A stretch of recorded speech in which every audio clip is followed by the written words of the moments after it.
Hello. This will be a tribute to my late great bibliographer, one of my uh,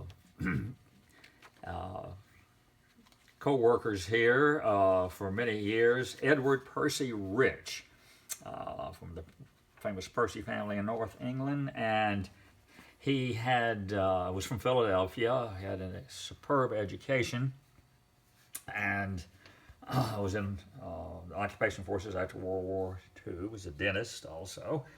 Interested in everything. But I'm going to read you his description of this globe.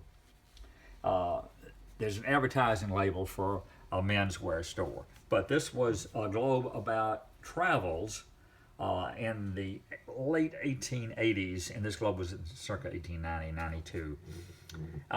Cosmopolitan was a magazine struggling to find its way in the marketplace. This was becoming increasingly complicated and crowded.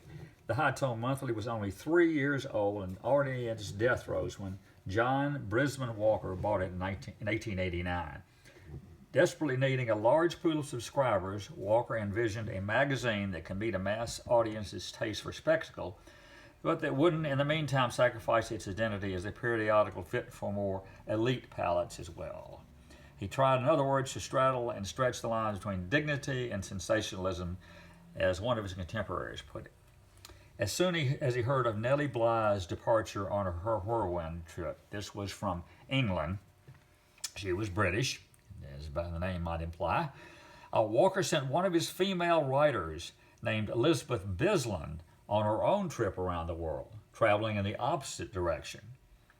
He viewed this new and modern travel story as the ideal opportunity for promoting his magazine to both mass and genteel audiences. The result was that Bly and Bisland, the two lady travel journalists, came to act as emissaries for quite different periodicals, which were operating within a highly competitive and segmented literary marketplace. And Walker demonstrated that despite an apparent loss to the world and to sensationalism of new journalism, he, Bisland, and the Cosmopolitan in fact succeeded in the race for success in the literary marketplace. Elizabeth Bisland went west and Nellie Bly went east.